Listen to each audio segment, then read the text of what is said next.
how to love Krishna and act for Krishna only.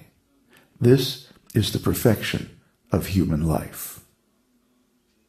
So, in human society, there are 4 different kinds of human beings by nature. Brahmanas, or intellectuals, Kshatriyas, or warriors and administrators, Vaishyas, or business people and farmers, and Sudras, or servants and workers. You find these 4 types of people everywhere. So, you cannot tell the Brahmanas not to be intellectual. I mean, you can tell them, but it's not going to change their nature. Similarly, you cannot tell the Kshatriyas not to fight. It's their nature. Just like you cannot tell Vaishyas, no, don't make money, become renounced. They won't listen. Or you cannot tell Shudras, no, don't take intoxication, don't get involved in illicit sex, it will only bring you difficulty. Or you can tell them till you're blue in the face, but it won't stop them from acting that way. That is human nature. So we see this fighting principle is there in material nature everywhere. There are 4 principles of material existence: eating, sleeping, mating, and fighting. And these are present in all animal species and in all societies of human beings, everywhere you go. So there's no question of stopping fighting. But no matter what section of human society we belong in, whether intellectuals, warriors, businessmen, or servants, there is the possibility to change our consciousness. And how do we change our consciousness? Well, the esoteric teaching shows us that by changing our ontology, or our story about how the world came into being, why it exists, and what is our purpose in life, then we can change our consciousness. We can change the meaning that we give to our experience. And by doing that, we can dramatically expand our possibilities in life. Just like a person who is very, very intent upon getting to a meeting, they can go through beautiful fields of flowers and never see any of them. They're simply thinking, oh, I must get to this appointment. I have to be there on time. But a person who is not in so much of a hurry, who is not so driven, so obsessed, will stop and smell the flowers, will see the beauty, will appreciate that around me are so many beautiful flowers, and I can enjoy them. Why not?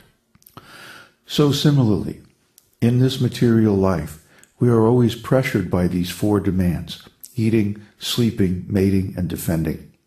And because of this, we hardly ever give any importance to our spiritual experiences. Nevertheless, we're having spiritual experiences all the time. But because we don't know what is spiritual, we have no stories about, for example, the real nature of consciousness, the real nature of our existence in this material body. Therefore, we miss the spiritual experiences that we do have. Why? Because we are obsessed with our material needs and our material activities.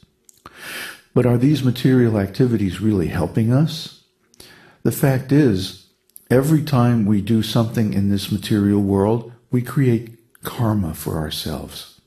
So as a result of this karma, we again have to take birth in this material world and suffer the 3-fold miseries of material existence.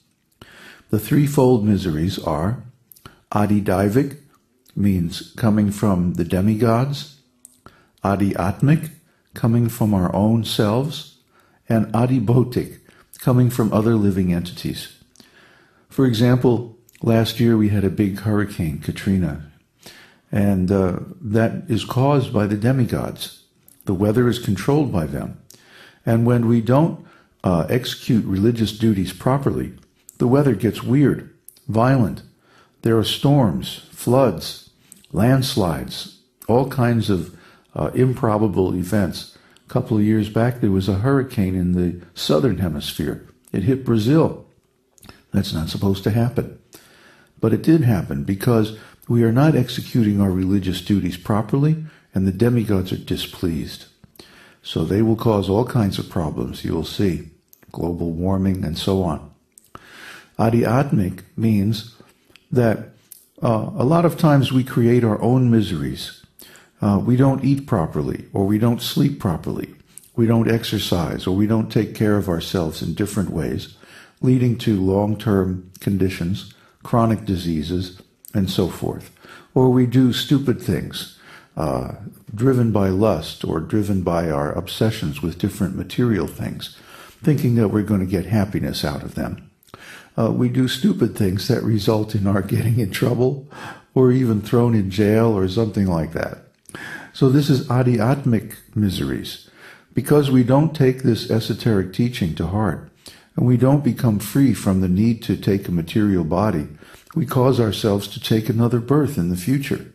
That's really adhyatmic. That's caused by our own stupid actions. And then there's adhibhotic.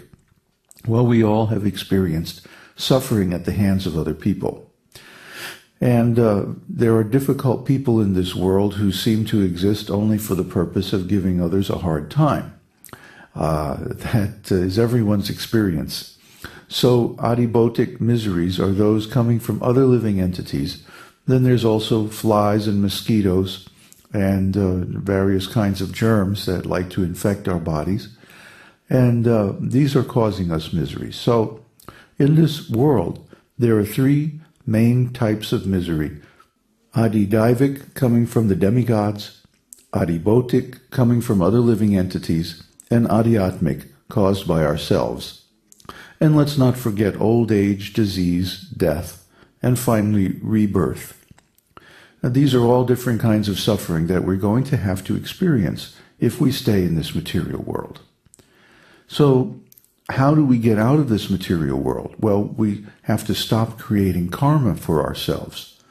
Because the karma, good or bad, means we have to take another body in order to experience it.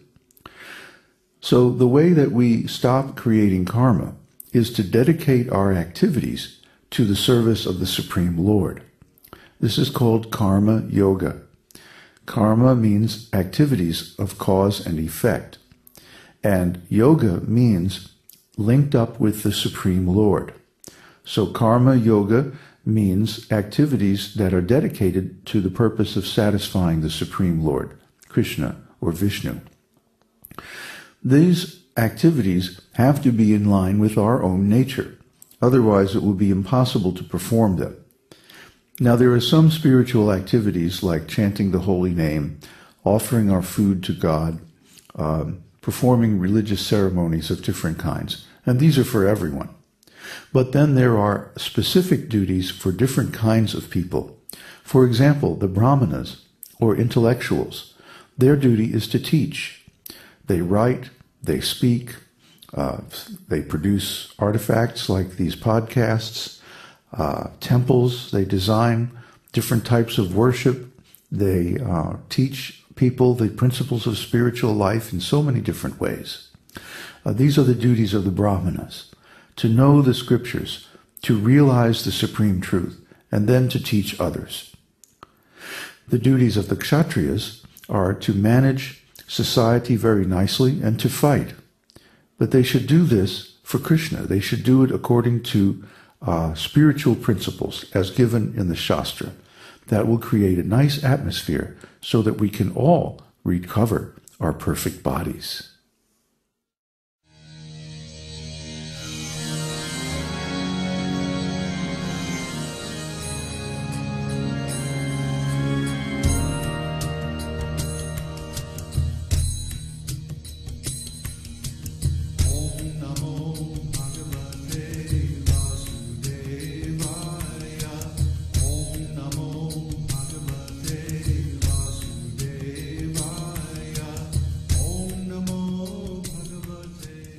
We hope you've enjoyed this edition of My Perfect Body.